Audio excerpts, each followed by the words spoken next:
আসসালামু আলাইকুম। সবাই ভালো আছেন নিশ্চয়ই। তো আমরা আজকে একটা বাথরুমের স্যানিটারি এবং প্লাম্বিংয়ের কাজ কমপ্লিট করতে যাচ্ছি।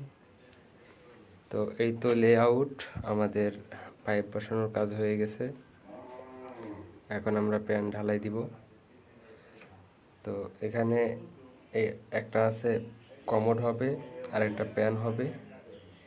তো আমরা একটা কমপ্লিট করছি, আর পাশেই একটা বাথরুম হবে, মানে বাথরুম হয়েছে অলরেডি।